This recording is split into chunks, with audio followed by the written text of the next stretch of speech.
नमस्कार दोस्तों, बहुत बहुत स्वागत करता हूं आप सभी का आपके अपने चैनल बीकॉम कॉर्नर के ऊपर। आज का वीडियो बहुत ज्यादा स्पेशल और इंपॉर्टेंट रहने वाला है क्योंकि आज की वीडियो के अंदर हम शुरू करने वाले हैं आपके सबसे ज्यादा demanding subject that is the business mathematics for the semester 3। उम्मीद करता हूं आप सभी इस क्लास के दरमियान मेरे साथ आखिरी तक जरूर बने रहेंगे। कंटेंट अगर आपको यूजफुल हेल्पफुल लगता है तो इस वीडियो को लाइक करके अपने दोस्तों के साथ शेयर जरूर करेंगे। बहरहाल विदाउट वेस्टिंग द टाइम चलिए शुरू करते हैं। माय डियर फ्रेंड्स, देखिए जैसा कि मैंने आपको बता दिया, ये सेमेस्टर 3 का सबसे डिमांडिंग सब्जेक्ट रहने वाला है जिसके लिए आप सभी बार-बार कमेंट कर रहे थे कि सर हम सेमेस्टर 3 के स्टूडेंट हैं बीकॉम के अंदर और हमारे यहाँ पे सेमेस्टर 3 के अंदर कोर सब्जेक्ट के अंदर बिजनेस मैथमेटिक्स डाला गया है, तो एज सून एज पॉसिबल आप बिजनेस मैथमेटिक्स को शुरू करा दीजिए। उसी कड़ी में हमारा ये पहला वीडियो रहेगा। सबसे पहले हम इस वीडियो को शुरू करें उससे पहले कुछ बातें हैं माय डियर फ्रेंड जो आप सभी को जान लेना जरूरी है। क्या-क्या बातें हैं? अगर आप लोग रेगुलर के स्टूडेंट है, एसएल के स्टूडेंट है या एनसी वेब के स्टूडेंट है,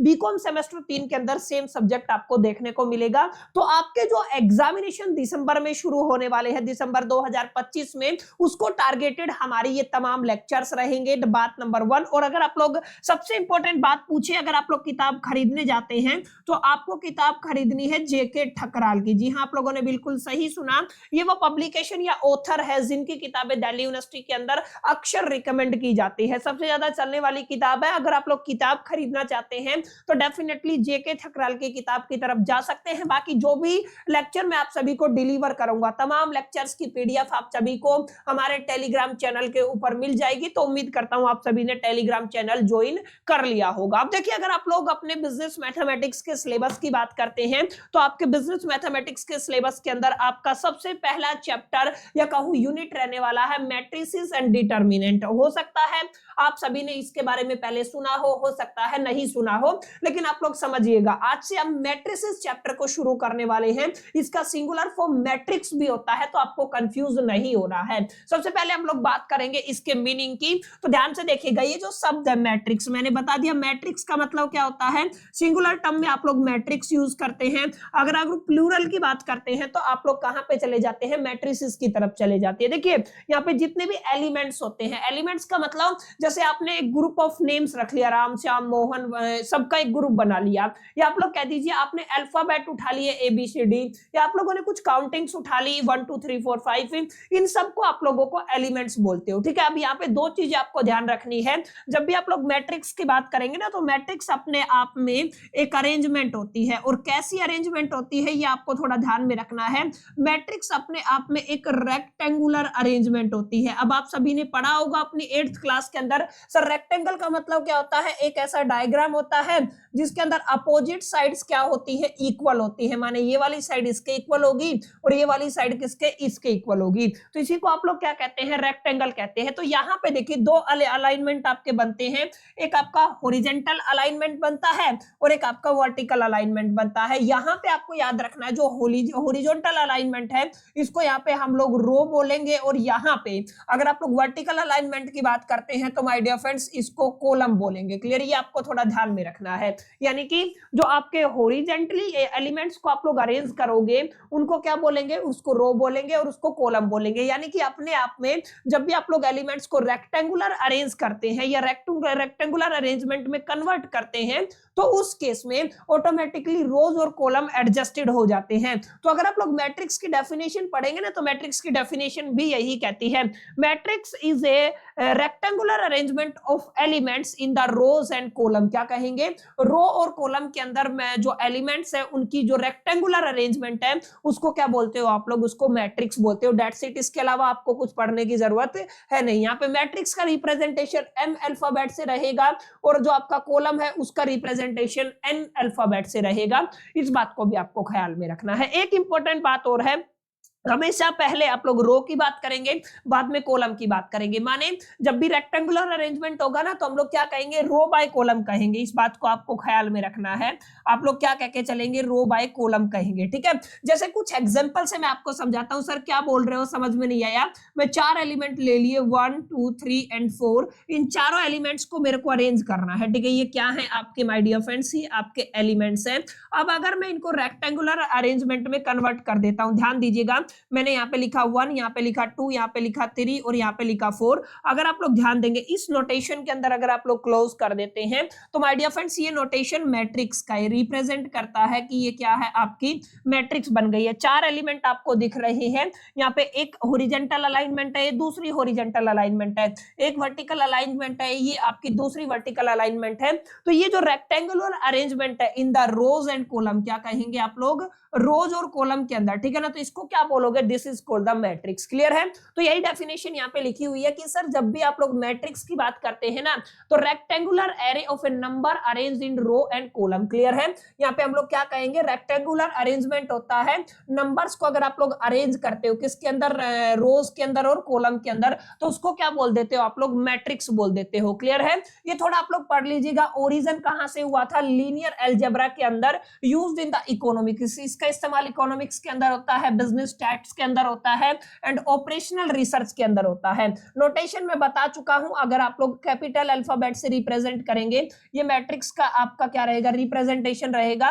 कोई भी एलिमेंट है उसकी पोजीशन, नंबर ऑफ रोज और कॉलम को आई और जे से रिप्रेजेंट करना होगा। क्लियर है? जैसे कोई भी एलिमेंट है, लेट अस से मैंने कोई भी मैट्रिक्स लिखा है। क्लियर? चलिए इसको एक बार छोड़ दीजिए, पहले आप लोग समझ लीजिए। ठीक है, आई किसको रिप्रेजेंट करता है, रो को रिप्रेजेंट करता है, जे किसको करता है, कॉलम को करता है। ठीक है, तो ये इंट्रोडक्शन था। मैट्रिक्स के अंदर आपको एलिमेंट्स को रेक्टेंगुलर अरेंजमेंट देना है in the rows and column. Number of rows is represented by the m and the number of column is represented by the n। इस बात को भी आपको ध्यान में रखना है। और एक इंपॉर्टेंट बात और बता देता हूं, अगर आप लोग रो मल्टीप्लाई बाय कॉलम कर देते हैं बिना रिजल्ट निकाले, ध्यान रखिएगा, बिना रिजल्ट निकाले तो जो आपकी मैट्रिक्स है ये उसका ऑर्डर हो जाएगा। यानी कि आप लोग क्या कहेंगे, आप लोग कहेंगे ऑर्डर ऑफ मैट्रिक्स। क्या कहेंगे आप लोग, ऑर्डर ऑफ मैट्रिक्स। तो ऑर्डर ऑफ मैट्रिक्स का मतलब क्या है, number of rows multiply by number of column. तो ये ऑर्डर देता है। जैसे अगर आप लोग यहाँ पे देखेंगे, एक रो, दो रो, एक कॉलम, दो कॉलम, दो रो है, मल्टीप्लाई में कितना है, दो कॉलम है, तो ये जो है ना, this is the order of matrix. ये क्या बन गया, आपका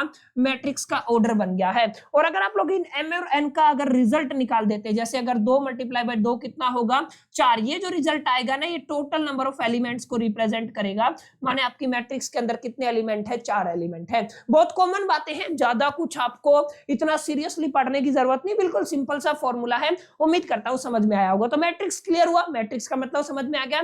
मैट्रिसेस और मैट्रिक्स ये दो अलग अलग शब्द हैं, हालांकि सिंगुलर प्लूरल का ही फर्क है, इस बात को आपको ध्यान में रखना है। ठीक है, रेक्टेंगुलर अरेंजमेंट होगा, in the rows and column होगा, ये आपको थोड़ा ध्यान में रखना है। ये भी मैं बता चुका हूं, अगर आप लोग कोई भी मैट्रिक्स लेके चलते हैं, उस मैट्रिक्स के अंदर अगर आपको ऑर्डर निकालना है तो नंबर ऑफ रोज को आपको मल्टीप्लाई कर देना है नंबर ऑफ कॉलम से। यानी कि अगर आप लोग ऑर्डर की बात करते हैं तो सर हम ये कह सकते हैं number of rows multiply by number of column is equal to the order. Clear है? अगर आप इनका रिजल्ट निकाल लेते हैं, एम और एन का क्या निकाल लेते हैं, रिजल्ट निकाल लेते हैं, तो माय डियर फ्रेंड्स ये रिजल्ट क्या देता है, आपको नंबर ऑफ एलिमेंट्स देगा। ठीक है ना, टोटल नंबर ऑफ एलिमेंट्स। ये आपका थोड़ा शब्दों पर जरा गौर फरमाइएगा। ठीक है ना, टोटल नंबर ऑफ एलिमेंट्स जो आपके मैट्रिक्स में रहेंगे। एग्जांपल क्या ले सकते हैं सर, आप एग्जांपल ले सकते हैं, कोई भी ए मैट्रिक्स है जिसके अंदर 1 2 3 आपके एलिमेंट है, 4 5 एंड 6 एलिमेंट है। अब देखिए रोज कितनी है और कॉलम कितने हैं। अगर आप लोग रो की बात करते हैं तो 2 रो है, मल्टीप्लाई में कॉलम कितना है, 1 2 और 3, कितने कॉलम है, 3 कॉलम है। तो ये आपका क्या बन गया, ऑर्डर बन गया है। तो यहाँ पे अगर आप लोग ऑर्डर लिखना चाहते हैं तो यहाँ पे दिख रहा है, आप लोग क्या कहेंगे, सर इस मैट्रिक्स का ऑर्डर कितना बना है, 2 मल्टीप्लाई बाय 3, 2 रो है और 3 कॉलम है। अगर आप लोग रिजल्ट निकाल देते हैं तो टोटल एलिमेंट्स कितने आ जाएंगे, 3 दूनी 6। तो अगर आप लोग ध्यान देंगे तो टोटल एलिमेंट्स कितने आ गए माय डियर फ्रेंड्स, 3 दूनी 6 आ गया। क्लियर है? आप लोग गिन लीजिए, 1 2 3 4 5 और 6, 6 ही एलिमेंट है। ठीक है, सिंपल है, कोई ज्यादा आपको लॉजिक पुट करने की जरूरत नहीं है, कोई फॉर्मूला याद करने की जरूरत नहीं है। जस्ट सिंपल सा कॉन्सेप्ट है। अगर आप लोग कॉन्सेप्ट को समझ गए ना तो बहुत इजीली यहाँ पे मैट्रिक्स को समझ पाएंगे। तो मैट्रिक्स समझ में आ गया होगा, डेफिनेशन क्लियर रही होगी और आपको ऑर्डर भी समझ में आ गया होगा। अब एक इंपॉर्टेंट बात और है, अगर आप लोग इस पर्टिकुलर सेशन का पीडीएफ चाहते हैं तो इस पर्टिकुलर बार कोड को आप लोग स्कैन कर सकते हैं। बीकॉम कॉर्नर करके हमारा ब्रॉडकास्ट चैनल है टेलीग्राम के ऊपर, जहां ये सेशन जो मैं लेता हूं इसकी इसकी पीडीएफ आपको वहां पे अपडेट कर दी जाएगी विद इन द 48 आवर्स। तो उम्मीद करता हूं आप लोग इसको अभी तक ज्वाइन कर चुके होंगे ताकि आप लोग इन तमाम पीडीएफ को बहुत इजीली एक्सेस कर पाए। बहरहाल चलिए थोड़ा आगे चलते हैं। सर मैट्रिक्स की डेफिनेशन क्लियर हो गई है, रोज एंड कॉलम क्लियर हो गया है, ऑर्डर ऑफ मैट्रिक्स क्लियर हो गया है। अब बताइए मैट्रिक्स के क्या टाइप होते हैं। यस, आज की क्लास का सबसे मेन एजेंडा रहेगा, क्योंकि इंट्रोडक्शन क्लास है तो आप लोग प्लीज इसको जरूर ध्यान से समझिएगा। मैट्रिक्स कितने तरीके की होती है, there are number of type of the matrix, अलग अलग तरीके की मैट्रिक्स होती है। सबसे पहली मैट्रिक्स कौन सी होती है, रो मैट्रिक्स, और दूसरी कौन सी होती है, कॉलम मैट्रिक्स। ध्यान दीजिएगा, रो मैट्रिक्स एक ऐसी मैट्रिक्स होती है जिसके अंदर रो का मतलब नंबर ऑफ रोज कितनी है, ओनली 1 रहेगी। लेकिन अगर आप लोग कॉलम की बात करते हैं, कॉलम कितने भी हो सकते हैं, तो मैं यहाँ पे लिख देता हूं नंबर ऑफ कॉलम्स। क्लियर है, यानी कि आप लोग क्या कहेंगे, आप लोग ये कहेंगे माय डियर फ्रेंड्स, एक ऐसी मैट्रिक्स जिसके अंदर नंबर ऑफ रोज तो एक रहेगी लेकिन कॉलम कितने भी हो सकते हैं, उसको क्या बोलेंगे, उसको हम लोग रो मैट्रिक्स बोलेंगे। और अगर कॉलम की बात करेंगे तो सर हम कॉलम में ये कह सकते हैं कॉलम तो एक रहेगा। क्लियर है, हम लोग क्या कहेंगे, आपका कॉलम कितना रहेगा, एक रहेगा, लेकिन रोज नंबर ऑफ रो कितनी भी हो सकती है, नंबर ऑफ रोज। क्लियर है, यानी कि आप लोग ध्यान से समझिएगा। सर क्या बात बताने की कोशिश कर रहे हो, देखो ध्यान से समझना। एक ऐसी मैट्रिक्स जिसके अंदर एक रो हो लेकिन कॉलम एक से ज्यादा हो, ठीक है, तो उसको क्या बोलेंगे, उसको रो मैट्रिक्स बोलेंगे। लेट अस से एक मैट्रिक्स ले लिया, A is equal to the 1 2 3 and 4, ये आपकी एक मैट्रिक्स है। क्लियर है, नोटेशन भी आपको दिख रहा है। अगर आप लोग रो की बात करते हैं तो रो केवल एक है, लेकिन अगर आप लोग कॉलम की बात कर सकते हैं 1 2 3 और 4, टोटल कॉलम कितने हैं, 4 हैं। कॉलम से कुछ लेना देना नहीं है, अगर रो सिर्फ एक है ना तो वो रो मैट्रिक्स हो जाएगी, और अगर कॉलम एक है तो वो क्या हो जाएगा, कॉलम मैट्रिक्स हो जाएगा। जैसे अगर आप लोग यहाँ पे ध्यान देंगे, कोई एक मैट्रिक्स ले लिया, इसको मैं ऐसे अरेंज कर देता हूं। लेट अस से ये मैट्रिक्स का नोटेशन हो गया 1 2 3 और 4, इसमें रोज कितनी है, 1 2 3 और 4, टोटल रोज 4 हैं, कॉलम एक है। ठीक है ना, तो यहाँ पे फोकस करना है। अगर एक कॉलम है या एक रो है तो उसको क्या बोलेंगे, एक रो वाले को रो मैट्रिक्स बोल देंगे, एक कॉलम वाले को कॉलम मैट्रिक्स बोल देंगे। तो बहुत आसान है, ये आपको थोड़ा ध्यान रखना है, रो मैट्रिक्स और कॉलम मैट्रिक्स का क्या सीन रहता है। अगली मैट्रिक्स देखिएगा, स्क्वायर मैट्रिक्स। स्क्वायर मैट्रिक्स का मतलब क्या होता है, सर अभी भी तो हमने पढ़ा, मैट्रिक्स के अंदर रेक्टेंगुलर अरेंजमेंट होती है। कैसी होती है, रेक्टेंगुलर अरेंजमेंट होती है। ठीक है, रेक्टेंगल की अपोजिट साइड्स इक्वल होती हैं, लेकिन स्क्वायर की सारी साइड इक्वल होती है। इसका मतलब सर अगर आप लोग स्क्वायर मैट्रिक्स की बात करेंगे ना तो हम लोग ऐसे समझेंगे, स्क्वायर मैट्रिक्स के अंदर हमारी जो रोज है ना वो किसके इक्वल हो जाएंगी, कॉलम के इक्वल हो जाएंगी। माने number of rows are equal to the number of columns. तो इस केस में आप लोग क्या कहेंगे, स्क्वायर मैट्रिक्स बन जाएगी। सर एग्जांपल देके समझाइए। देखिए एक बेहतरीन सा एग्जांपल आपको देता हूं। लेट अस से कोई भी ए मैट्रिक्स है जिसके अंदर आपके एलिमेंट है 1 2 3 एंड 4। अब ध्यान दीजिएगा, नंबर ऑफ रोज कितनी है, 2, कॉलम भी कितने हैं, 2। अगर नंबर ऑफ रोज और नंबर ऑफ कॉलम इक्वल हो जाएं तो इसको हम लोग क्या कहेंगे, स्क्वायर मैट्रिक्स कहेंगे। दैट्स इट, समझ में आया। रेक्टेंगुलर के अंदर number of rows are not equal to the number of column, आप लोग लिख सकते हैं। आप लोग क्या कहेंगे, number of rows are not equal to the number of columns. तो ऐसी मैट्रिक्स क्या होती है, रेक्टेंगुलर मैट्रिक्स होती है।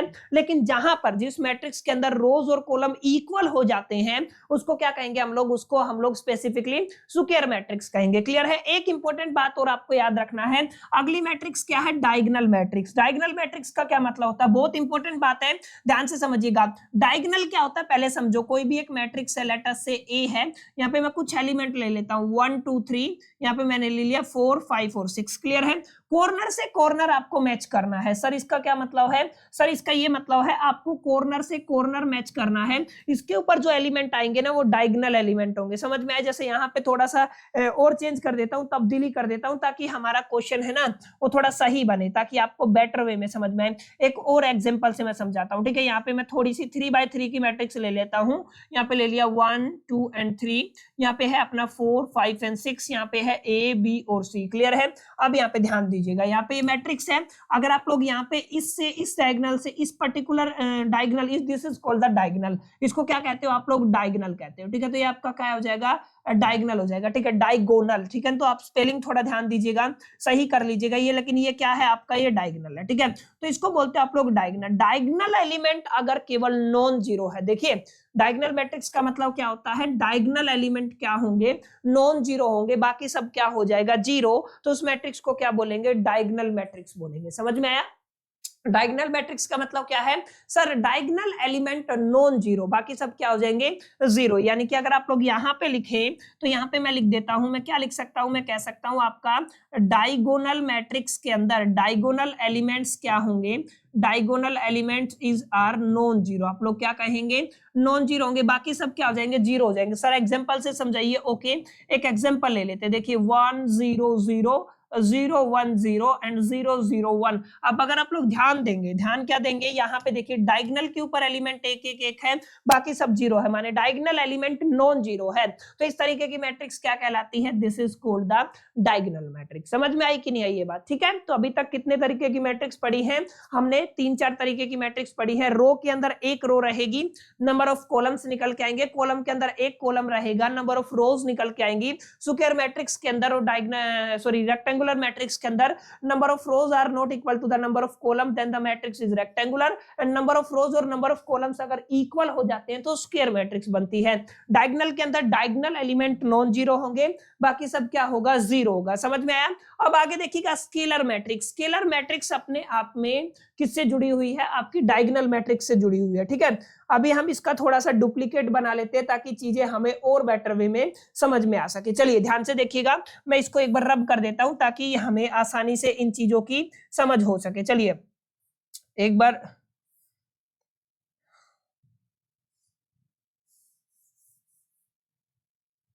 Just a minute. ओके अब देखिएगा ध्यान से, यहाँ पे क्या मतलब है, यहाँ पे जो बातें मैं आपको बता रहा हूँ उनका अपना एक मीनिंग होता है। सर क्या मीनिंग होता है, ध्यान से समझिएगा, काफी इंपॉर्टेंट बातें हैं ये, इनके बिना चीजें बनना पॉसिबल नहीं है। देखिए क्या लिखा हुआ है यहाँ पे, क्या लिखा हुआ है, हम क्या पढ़ रहे थे, हम पढ़ रहे थे स्केलर मैट्रिक्स। स्केलर मैट्रिक्स एक ऐसी डायगोनल मैट्रिक्स होती है, यानी कि एक ऐसी मैट्रिक्स, देसी लैंग्वेज में समझे, एक ऐसी मैट्रिक्स जिसके डायगोनल एलिमेंट किसी एक स्केलर के इक्वल होंगे। सर नहीं समझ में आया, क्या मतलब है, देखिए मैंने लिया 2 0 0 0 2 0, मैंने यहाँ पे ले लिया 0 0 2, ठीक है।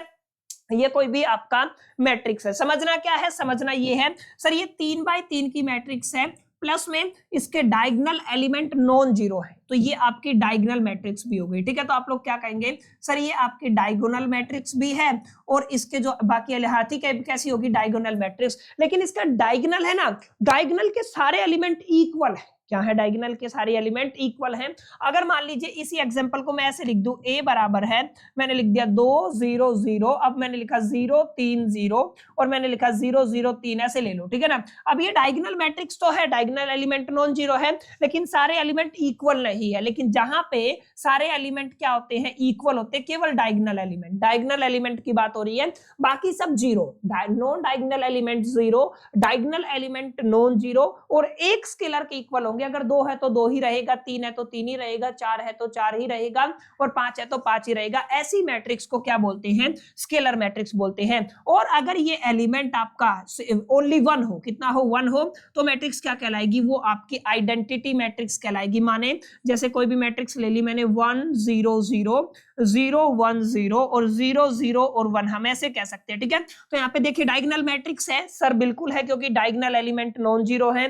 प्लस में क्या ये आपकी स्केलर मैट्रिक्स है, सर है, क्योंकि नॉन जो डायगोनल एलिमेंट है वो सब 1 1 1 है, सेम है। और अगर आप लोग यहाँ पे कहेंगे अगर डायगोनल एलिमेंट सेम है और 1 है तो वो मैट्रिक्स क्या कहलाएगी, आइडेंटिटी मैट्रिक्स कहलाएगी। 3x3 की ये मैट्रिक्स है, आई से रिप्रेजेंट करते हैं। समझ में आया, बहुत आसान है, कोई रॉकेट साइंस नहीं है, क्योंकि इंट्रोडक्शन लेक्चर है, ज्यादा लंबा खींचूंगा नहीं, आसानी से आपको समझ में ऐसी बातें मैं आप सभी के साथ शेयर कर रहा हूं। जीरो या नल मैट्रिक्स का मतलब सारे एलिमेंट क्या हो गए, जीरो या नल हो गए हैं। जैसे कोई भी मैट्रिक्स ले ली, ए बराबर है, मैंने 2x2 की मैट्रिक्स ले ली, 0 0 0, ठीक है ना, ये 2x2 की मैट्रिक्स है, तो इसमें क्या हो गया, सारे एलिमेंट कैसे हैं, जीरो है, तो ये कैसी होगी, नल मैट्रिक्स या जीरो मैट्रिक्स। अब देखिए अपर या lower triangular matrix, upper triangular मतलब डायगोनल के ऊपर वाले एलिमेंट नॉन जीरो, अगर लोअर का मतलब डायगोनल के नीचे वाले नॉन जीरो। जैसे एग्जांपल लेते हैं ताकि आपको बेटर वे में यहाँ पे समझ में आ सके। इसका डुप्लीकेट बना लेता हूं ताकि जब मैं आपको नोट्स प्रोवाइड करूं तो आपको परेशानी ना हो। चलिए इसको एक बार साफ कर देते हैं, ठीक है। अरे यार चलिए रुक जा, थोड़ा सा ये डिस्प्लेस हो गया है, तो एक बार इसको हम समझेंगे उसके बाद करेंगे, ठीक है ना। एक बार इसको साफ कर लेते हैं। ओके, आप समझिएगा इस चीज को जो मैं आपको बताने की कोशिश कर रहा हूँ। छोटी छोटी डेफिनेशन अगर एक बार पढ़ लेंगे ना तो आपको चीजें बेटर वे में समझ में आती चली जाएंगी। एक बार मैं इसको जरा सा एडजस्ट कर लेता हूँ ताकि चीजें हमारे लिए आसान हो सके, ठीक है ना। इनको हटा देते एक बार, जस्ट मिनट, इसको भी हटा देते हैं यहाँ से, इसको भी हटा देते। ओके, इसको भी प्लस में हम इसको भी हटा देते। ओके, चलिए अब देखिए। यस, यहाँ पे हम लोग बात कर रहे हैं किसकी, upper triangular matrix. Upper triangular matrix का मतलब क्या है, कोई एक मैट्रिक्स ले ली ए। अब यहाँ पे देखिएगा 1 2 3, यहाँ पे कितना हो गया आपका, मान लीजिए 0 4 5, ठीक है ना। यहाँ पे मैंने ले लिया 0 0 और मैंने ले लिया 3, क्लियर है। अब यहाँ पे देखिए ये मैट्रिक्स कौन सी है, किस तरीके की, ध्यान दीजिएगा। यहाँ पे ये तो बन गया इसका डायगोनल, ठीक है। और इस डायगोनल से ऊपर अगर एलिमेंट नॉन जीरो है, डायगोनल से ऊपर वाले एलिमेंट क्या है, नॉन जीरो, नीचे वाले जीरो हैं, तो ये बन गई आपकी अपर ट्रायंगुलर मैट्रिक्स। क्या कहेंगे इसको, अपर ट्रायंगुलर मैट्रिक्स। अगर इसी को मैं थोड़ा सा कन्वर्ट कर दूं, माने मैं इसको ऐसे लिख देता हूं, मान लीजिए 1, यहाँ पे कितना आ जाएगा 0 0, यहाँ पे मैं क्या लिख सकता हूँ, यहाँ पे लिख दूंगा मैं आपका 2 3 0, और यहाँ पे मैं लिख दूंगा 4 5 एंड 6, क्लियर है। अगर आप लोग यहाँ पे ध्यान देंगे, आपके डायगोनल से ऊपर नीचे वाले एलिमेंट नॉन जीरो हैं, तो कैसी हो जाएगी माय डियर फ्रेंड्स, ये आपकी लोअर ट्रायंगुलर मैट्रिक्स हो जाएगी, क्लियर। तो ये आपकी अपर ट्रायंगुलर मैट्रिक्स और दूसरी क्या है, लोअर ट्रायंगुलर मैट्रिक्स हो जाएगी। इसके बारे में हम लोग डिटेल में जाकर के चर्चा करेंगे क्योंकि यहाँ से क्वेश्चन एग्जाम के अंदर आता ही आता है, ठीक है। ज्यादा लंबा सेशन नहीं खींचूंगा, समय भी इजाजत नहीं देता, अलोंग विद हमारे पास लिमिटेड टाइम है, क्योंकि इंट्रोडक्शन करना था। कुछ कुछ बातें मैंने आपको समझाई, उम्मीद करता हूँ चीजें आपको समझ में आई होंगी और यहाँ तक आप लोग जरूर इन चीजों को प्रैक्टिस करेंगे और अपने जहन में डालेंगे, ठीक है। तो यहाँ पर कुछ कुछ बेसिक बातें हैं इंट्रोडक्शन के अंदर, आपको कुछ एक क्लैरिटी हुआ होगा सर मैट्रिक्स का मतलब क्या होता है और किस तरीके से आपको इन तमाम चीजों को अंडरस्टैंड करना है। उम्मीद करता हूँ सेशन पसंद आया होगा। सेशन पसंद आया तो वीडियो को लाइक कर दीजिएगा, दोस्तों के साथ शेयर करना मत भूलिएगा। पहली दफा चैनल पे आए तो सब्सक्राइब करके बेल आइकन को जरूर प्रेस कर दीजिएगा। अगले पार्ट के अंदर मिलते हैं, जब तक के लिए मैं तो all the best, keep learning.